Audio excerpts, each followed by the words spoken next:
வணக்கம் நண்பர்களே. இன்னும் ஒரு இனிய காலை பொழுதில் தீதும் நன்றும் நிகழ்ச்சியில் உங்களை சந்திப்பதில் மிக்க மகிழ்ச்சி அடைகிறேன்.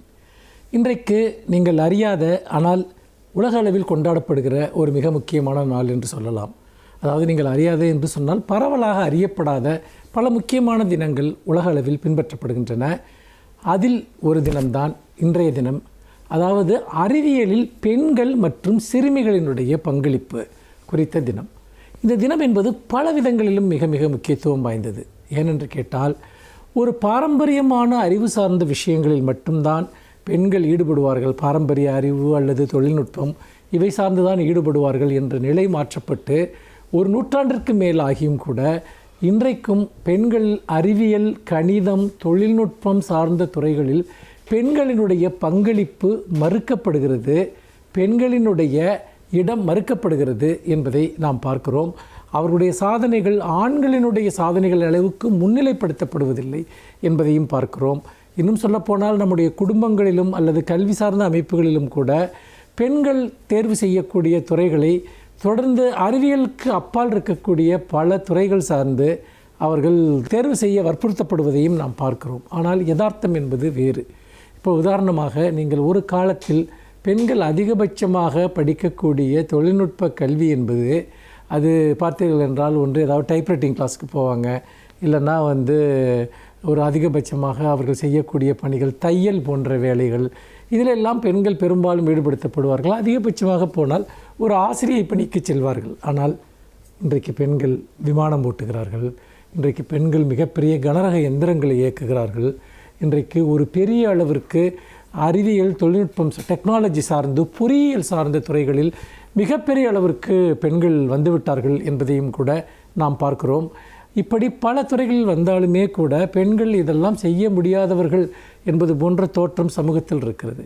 இதை நாம் உடைக்க வேண்டும், மாற்ற வேண்டும் என்று சொன்னால் பெண்கள் தங்களுடைய பாரம்பரியமான இந்த தொழில்முறைகளை விடுத்து மேலும் மேலும் அறிவியல் மற்றும் தொழில்நுட்பம் சார்ந்த பணிகளை நோக்கி முன்னேற வேண்டும். அதில் மிக உயரிய இடங்களுக்கு வர வேண்டும் என்பதுதான் நம் நோக்கம். மிகப்பெரிய அறிவியலாளர்கள் பெண்களிடமிருந்து வந்திருக்கிறார்கள். உதாரணமாக மேடம் கியூரியை பற்றி உங்களுக்கு தெரியும்.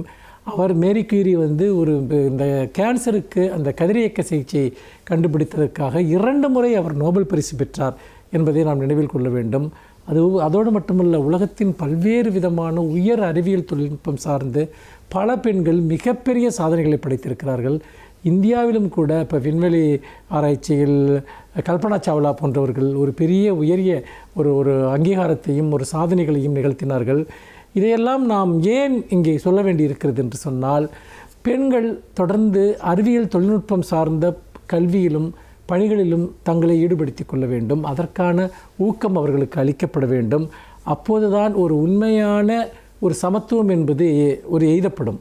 அப்படி இல்லாவிட்டால் ஏதோ சில துறைகள் என்பவை ஆண்களுக்கு மட்டும் உரியவை போன்ற ஒரு மரபான பார்வை சமூகத்தில் தொடர்ந்து நீடிக்கும். இப்பொழுது அந்த பார்வை பெருமளவு மாறிக்கொண்டிருக்கிறது என்பதையும் நாம் பார்க்கிறோம்.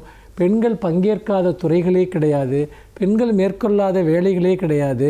அப்படிப்பட்ட நிலையில் நாம் இன்றைக்கு பெண்களினுடைய இந்த முன்னேற்றத்தை நாம் அறிவியல் மற்றும் தொழில்நுட்பம் சார்ந்த துறைகளில் செலுத்த வேண்டும். தமிழ்நாடு அரசு கூட சமீபத்தில் மாண்புமிகு முதலமைச்சர் அவர்கள் அந்த பெண்களினுடைய அந்த மாநாட்டை நடத்துகிற போது கூட அறிவியல் தொழில்நுட்பம் சார்ந்த துறைகளில் பெண்களினுடைய முன்னேற்றத்திற்கான பல முன்னெடுப்புகளை பற்றி குறிப்பிட்டார்.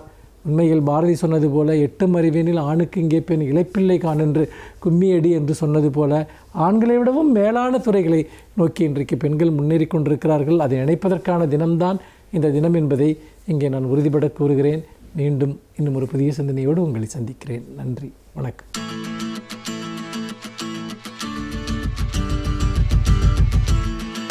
அனைவருக்கும் என் அன்பு வணக்கம். மிகச்சிறந்த பத்திரிகையாளர், ஊடகவியலாளர், எழுத்தாளர் குஷ்வந்த் சிங் அவர்களை இந்தியாவில் இருக்கிற எல்லோரும் அறிவார்கள். குஷ்வந்த் சிங் நிறைய நூல்களையும் எழுதியிருக்கிறார். அவருடைய நூல்களில் குறிப்பிடத்தக்க நூல் ஒன்று ட்ரெயின் டு பாகிஸ்தான் என்பது. அதை நாம் அறிவோம். இந்தியா விடுதலை பெற்றபோது, இந்தியா பாகிஸ்தான் என 2 நாடுகள் உருவான போது இங்கே ஏற்பட்ட மத கலவரங்களால் பாகிஸ்தானிலிருந்து ஒரு ரயில் முழுவதும் கொலை செய்யப்பட்ட இந்துக்களின் பிணம் வந்து சேர, அதே ரயிலில் கொலை செய்யப்பட்ட இஸ்லாமியர்களின் பிணங்கள் பாகிஸ்தானுக்கு அனுப்பி வைக்கப்பட்டன. இதுதான் அந்த நாவலின் மையம். மிக கொடூரமான அந்த நிகழ்வு பற்றி ட்ரெயின் டு பாகிஸ்தான் என்று குஷ்வந்த் சிங் எழுதியிருப்பார். அதுபோல அவர் எழுதியிருக்கிற இன்னொரு புத்தகம் த எண்ட் ஆஃப் இந்தியா என்பது. இந்தியாவினுடைய இறுதி பற்றி அவர் எழுதுகிறார். என்ன காரணம் என்றால், இங்கே வளர்ந்து கொண்டிருக்கிற சில மத வெறி சக்திகள் இந்தியாவை முடித்து விடுமோ என்கிற அச்சத்தில் த எண்ட் ஆஃப் இந்தியா என்று அதற்கு பெயர் வைத்திருக்கிறார்.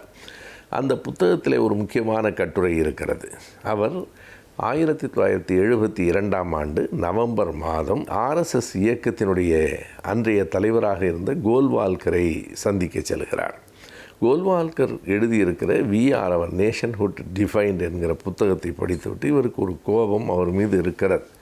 இதனை ஒரு மதச்சார்பற்ற நாடு என்பதிலே இருந்து இந்து நாடாக மாற்ற வேண்டும் என்று அவர் முயற்சி செய்கிறார் என்பதால் ஏற்பட்ட கோபம், இந்தியா எல்லோருக்கும் இடம் தருகிற மண், எல்லோரும் இங்கே சகோதரர்கள் என்கிற உணர்வை தவிர்த்து இது இந்துக்களுக்கு மட்டுமான நாடு என்பதை அவர் உருவாக்க முயற்சி செய்கிறார் என்கிற கோபத்தில் அவரிடத்திலே ஒரு நேர்காணல் எடுப்பதற்காக, அப்போது இல்லஸ்ட்ரேட்டட் வீக்லி என்கிற ஆங்கில ஏட்டில் குஷ்வந்த் சிங்கினுடைய நேர்காணல்கள் வெளிவந்து கொண்டிருந்தன. அதில் பேட்டி எடுப்பதற்காக இவர் அவரை போய் சந்தித்தார். அந்த கட்டுரையில் அவர் என்ன எழுதுகிறார் என்றால், அவருடைய கருத்துகள் எனக்கு அங்கே போவதற்கு முன்னும் அவரோடு பேசிய பின்னும் எதிராக இருந்தன. ஆனால் அவர் நடந்து கொண்ட முறை மிகுந்த பண்புடையதாக இருந்தது.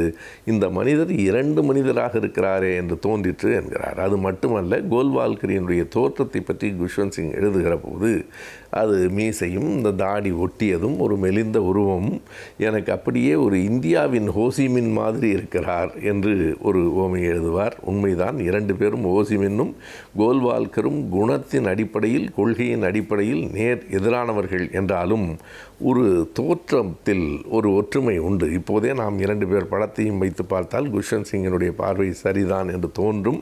அவர் சொல்லுகிறார், ஒரு சாதாரணமான நடுத்தர மக்கள் வாழ்கிற ஒரு அடுக்ககம் போன்ற ஒரு வீட்டிலே தான் அவர் இருந்தார். மிக மென்மையாக பேசினார். அவர் சொன்ன கருத்துகள் கடுமையானவையாக இருந்தன. ஒவ்வொரு மதம் சார்ந்தவர்களையே அழித்து விட வேண்டும் என்பதாக இருந்தது. ஆனால் அதை கூட அவர் மிக மென்மையாக சொன்னார்.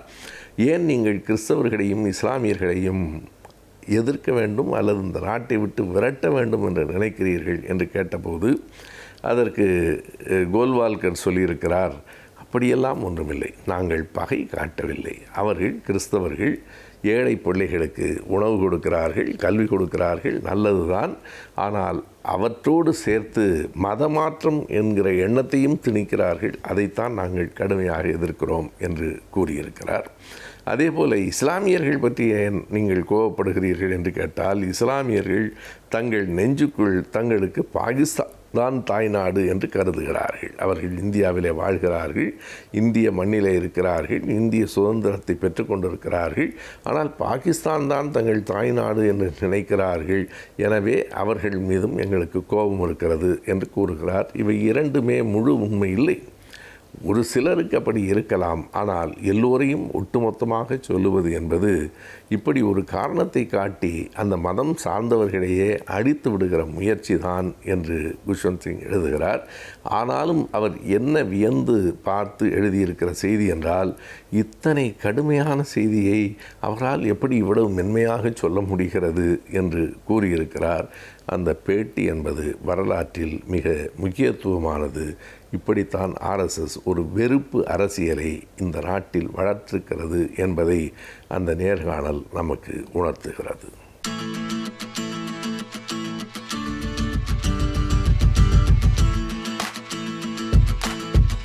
இன்றைய காலகட்டத்திலே எல்லோருக்கும் உள்ள மன அழுத்தத்தையும் மனச்சோர்வையும் போக்குவது எப்படி? இந்த மன அழுத்தம் மனச்சோர்வு ஏற்படுவதற்கு பல்வேறு காரியங்களை நாம் ஆராய்ந்து பார்க்கின்றோம். இதிலே நான் சொல்வது போல நமக்குள்ள உள்ள ஒரு பயமும், நமக்குள்ள உள்ள பதட்டம், நம் தோல்வியை உற்றுவருமோ அப்படின்ற ஒரு பயம், ஒரு வாழ்க்கையை பற்றிய ஒரு பயம், எதிர்காலத்தை பற்றிய ஒரு பயம், இப்படி ஒரு பல்வேறு விதமான சிந்தனைகள் நம்மளுக்கு இந்த மன அழுத்தத்திற்கு காரணமாக அமைகின்றன.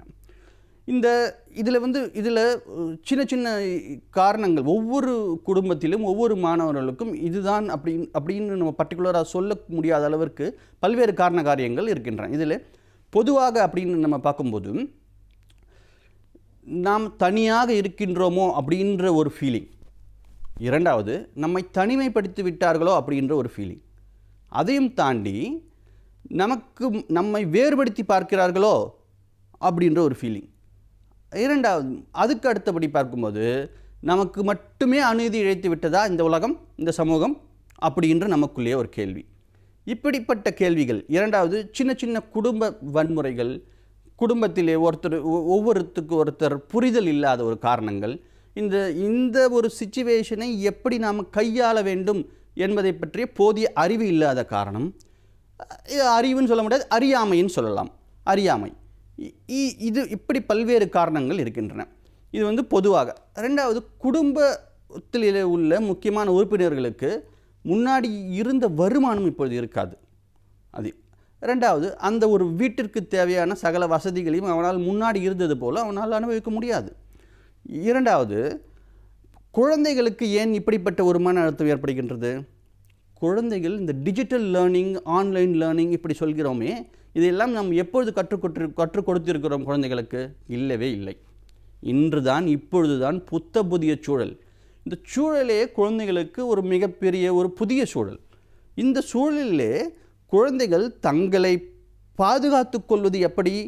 இந்த சைபர் கிரைம், சைபர் புல்லிங் இப்படி சொல்கிறார்கள், இதிலிருந்து எப்படி பாதுகாக்கிறது? ரெண்டாவது, இந்த சூழலிலே நம்ம உட்கார்ந்து நம்மளால் எவ்வளவு நேரம் அந்த ஆன்லைனிலே கிளாஸை கவனிக்க முடியும் அப்படின்ற ஒரு பயம் குழந்தைகளுக்கு.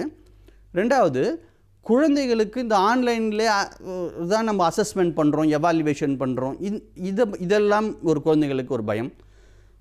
அந்த ஆன்லைனில் டீச்சிங் பண்ணுறவங்க என்ன சொல்லுவாங்களோ, எல்லா குழந்தைகளும் கேட்குறாங்களே, நம்மளை பற்றி என்ன சொல்லுவாங்களோ, நம்ம என்ன பேச முடியலையே. அது ஒரு சில குழந்தைகள் பார்த்திங்கன்னா, நீங்கள் முன்னாடி ஒரு க்ரௌடில் ஒரு கூட்டத்திலே முன்னின்று வரமாட்டார்கள். ஒரு அச்சம் தான் காரணம் அதற்கு. ஸோ இதையெல்லாம் போக்க வேண்டும். இதற்கெல்லாம் லீடர்ஷிப் ஸ்கில்ஸ் நம்ம எப்படி இம்ப்ரூவ் பண்ணுறது அப்படின்ற விஷயம் இருக்குது. இந்த மாதிரி பல்வேறு காரணங்கள் இருக்கின்றன. கல்லூரி மாணவர்களுக்கு எடுத்துக்கொண்டே வேணால் எக்ஸாம்ஸ் இருக்குன்னு சொல்கிறார்கள், ஆனால் இல்லை. எக்ஸாம்ஸ் வரும்னு சொல்கிறார்கள், ஆனால் வரல. அடுத்து உயர்கல்வி படிப்பது எப்படி? இந்த உயர்கல்வி நம்ம எப்படி அணுகுவது? இதில் காலேஜ் எப்போ திறப்பாங்க? நம்ம காலேஜ் லைஃப்பை எப்படி என்ஜாய் பண்ணுவது? அது கேரியர்ஸ், அதாவது அடுத்த கட்டத்திற்கு எப்படி செல்வது? இப்படி பல்வேறு காரணங்கள் கல்லூரி மாணவர்களுக்கு இருக்கின்றன. அது மாதிரி அடலசன்ஸ் அப்படின்ற பார்க்கும்போது அவர்களுக்கும் உள்ள மன அழுத்தம் இருக்க தான் செய்யுது. ஏன்னா அவங்க எல்லாருமே ஒரு ஃப்ரெண்ட்ஸ், பியர்ஸ் குரூப்ஸ்ன்னு சொல்லுவார்கள், இவர்களோட கனெக்ஷன் ஆகியிருக்காங்க. அப்போது ஒவ்வொருத்தருக்கும் பேசி அளவலாகி வெளியில் ஒரு சாதாரணமான ஒரு சூழல் கிடையாது. அவங்களுக்கு என்ன ஆகுது? ஒரு விளையாட்டினுடைய நேரம் கட்டாயிடுது. அதே மாதிரி மற்ற மாணவர்களுடைய, அதாவது சக மாணவர்களுடைய அளவலாகக்கூடிய நேரம் இல்லை. அதாவது ஒன்றுக்கு ஒன்று ஃபேஸ் டு ஃபேஸ் அப்படி கிடையாது. வீடியோ கால் பண்ணலாம், அது வேறு விஷயம். இப்படி எல்லாமே ஒரு சாதாரணமாக இருக்கின்ற நிலைமை தலைகீழாக மாறும்போது அந்த அச்சுறுத்தல் இருக்கத்தானே செய்யும். இதை எல்லாமே நம்ம ஒவ்வொரு ஏஜ் குரூப் அப்படின்னு சொல்லுவார்கள், இந்த குழந்தைகள் 1 முதல் 5ஆம் வரை உள்ள குழந்தைகளை எப்படி கையாள்வது, 5வது படிக்கும் 6வது படிக்கும் மாணவர்கள் முதல் 8ஆம் வகுப்பு மாணவர்கள் வரை உள்ள குறைகளை எப்படி கையாள்வது, பிறகு 12ஆம் வகுப்பு மாணவர்களுக்குள்ள மன அழுத்தத்தை எப்படி போக்குவது, டீனேஜ் கல்லூரி மாணவர்கள், குடும்ப நண்பர்கள், குடும்ப உறுப்பினர்கள், வயதானவர், இவர்கள் ஒவ்வொருவருக்கும் ஒவ்வொரு மாதிரியாக இந்த மன அழுத்தத்தை கையாள வேண்டும். பொதுவாக இந்த ஒரு பதிவிலே நம்ம குழந்தைகளினுடைய மன அழுத்தத்தை, படிக்கிற மாணவர்களுடைய மன அழுத்தத்தை போக்குவது மட்டும் எப்படி அப்படின்றத மட்டும் நம்ம பார்ப்போம். இப்போது எல்லாருமே ஸ்கூல் கேம்பஸ், ஹாஸ்டல் கேம்பஸ் இப்படிலாம் கேள்விப்பட்டிருக்கோம். ஆனால் ஹோம் கேம்பஸ், இதுதான் புதிய வார்த்தை. ஹோம் கேம்பஸ் அப்படின்ற வார்த்தை புதிது. அதாவது வீட்டுச் சூழலிலே கல்வியை கற்க வேண்டும். வீட்டுச் சூழலிலே நீங்கள் கல்வியை கற்க வேண்டும். இந்த வீட்டுச் சூழலிலே நீங்கள் கல்வியை கற்க வேண்டுமென்றால் அதற்குள்ள வழிமுறைகள் என்ன? அந்த கல்வியை மன அழுத்தம் இல்லாமல் எப்படி ஒரு என்ஜாய்மெண்ட்டோட, ஒரு ஹாப்பி லேர்னிங்னு சொல்வார்களே, அந்த மாதிரி ஒரு ஹாப்பியாக எப்படி அந்த கற்றுக்கொள்ளலை நாம் உள்வாங்குவது, இதன் மூலம் நம்மளுடைய படைப்பாற்றலை எப்படி மேம்படுத்துவது, இப்படி வந்து குழந்தைகளுக்கு நாம் பயிற்சிகள் கொடுக்க வேண்டும். அது ப்ராக்டிஸ் மேக்ஸ் அ மேன். பயிற்சியும் முயற்சியும் இருந்தால் வாழ்க்கையில் என்ன வேணால் நம்மளால் சாதிக்க முடியும் மாணவர்களே. கண்டிப்பாக வாழ்க்கையில் நீங்கள் என்ன வேணால் சாதிக்க முடியும். அந்த நம்பிக்கையை வளர்த்து கொள்வது எப்படி? சுய ஊக்கம் சொல்வார்களே, செல்ஃப் மோட்டிவேஷன், அதுதான் இந்த காலகட்டத்திலே மிக மிக முக்கியம். உங்களை பற்றி நீங்கள் என்றைக்குமே குறைவாக எடை போடாதீர்கள். உங்களுக்குள்ள ஒரு திறமை கண்டிப்பாக இருக்கின்றது. அந்த திறமையை எப்படி நீங்கள் வெளிக்கொணர்வது? இப்போது நம்ம ஒரு உதாரணத்துக்கு சொல்வேமானால், மகேந்திர சிங் தோனி அப்படின்ற ஒரு கிரிக்கெட் கேப்டன் எல்லோருக்குமே தெரிந்த ஒரு நபர். அவர் சிறிய வயதிலேயே அவர் விளையாட்டின் ஆர்வம் இருந்தது உண்மை. ஆனால் ஃபுட்பாலில் தானே அவருக்கு ஆர்வம் இருந்தது. திடீர்னு கிரிக்கெட்டிலே எப்படி அவர் இன்வால்வ் பண்ணி கொண்டார், அதில் அவருடைய திறமையை எப்படி வளர்த்து கொண்டார், அவருடைய காலகட்டத்திலே அவருடைய சந்தித்த இன்னல்கள் என்னென்ன, அவர் எப்படி வாழ்க்கையில் வெற்றி பெற்றார், அவர் கேப்டன் கூல் அப்படின்னு சொல்லக்கூடிய அளவிற்கு அவர் எப்படி தன்னுடைய நிர்வாக மேலாண்மையும் ஒரு ஆளுமை திறனையும் எப்படி வளர்த்து கொண்டார், இதையெல்லாம் நாம் கண்டிப்பாக பார்க்க வேண்டும். மாணவர்களுடைய மத்தியிலே முக்கியமாக பழக்க வழக்கங்களை நாம் ஒரு லிஸ்ட் போட்டு நம் ஆசிரியர்களும் பெற்றோர்களும் மாணவர்களுக்கு சொல்ல வேண்டும். அது ரொட்டீன்ஸ்ன்னு சொல்வார்களே, ரொட்டீன்ஸ். அந்த ரொட்டீன்ஸும் அந்த ஹேபிட்ஸ், இது ரெண்டுமே தான் மாணவர்களை திறன்பட வாழ்க்கையினுடைய தரத்தை மேம்படுத்துவதற்கு உதவும். யோகா, மெடிடேஷன், பிராணாயம், இந்த மாதிரி ஒரு குறிப்பிட்ட ரொட்டீனான ஒரு வாழ்க்கை முறையை நாம் இந்த காலகட்டத்திலே மட்டுமல்ல என்றைக்குமே பின்பற்றுமானால் நம்முடைய மனச்சோர்வு கண்டிப்பாக நீங்கும். இதை தவிர, அதாவது செயல்முறை மூலம் கல்வி, ஒரு மாடல் பேஸ்டு கல்வி, ரெண்டாவது ஒரு மியூசிக் மூலமாக நம்ம என்ன லேர்ன் பண்ணுறோம், ஒரு டான்ஸ் மூலமாக என்ன லேர்ன் பண்ணுறோம், இப்படி பல்வேறு விதமான நீங்கள் கற்றலையும் கற்பித்தலையும் கற்றுக்கொள்ள வேண்டும். ஒரே மாதிரி ட்ரெடிஷ்னல் லேர்னிங்க்கு நீங்கள் போகவே கூடாது. நம்மளுக்கு என்ஜாய்ஃபுல்லாக மூலமாக எதை நம்ம கற்றுக்குறோம், ஒரு மாடல் மேக் பண்ணி கற்றுக்குறோமா இல்லையா, நம்ம குக்கிங் மூலமாக அதில் உள்ள இன்ஃபர்மேஷன் என்னென்னு தெரிஞ்சுக்கிறோம், ஒரு கேமிங் விளையாடுறதுல கூட அதில் நம்மளுடைய லீடர்ஷிப் ஸ்கில்லை நம்மளால் ப்ரூஃப் பண்ண முடியும். இப்படி பல்வேறு விதமான வழிமுறைகளை நமது முன்னோர்கள் வகுத்து உள்ளார்கள். அதாவது இந்த மாதிரி சிச்சுவேஷன்ஸ்க்கு மட்டும் இல்லாமல் என்றைக்குமே இது நம்மளுக்கு மிகவும் பயனுள்ளதாக அமையும். நன்றி, வணக்கம்.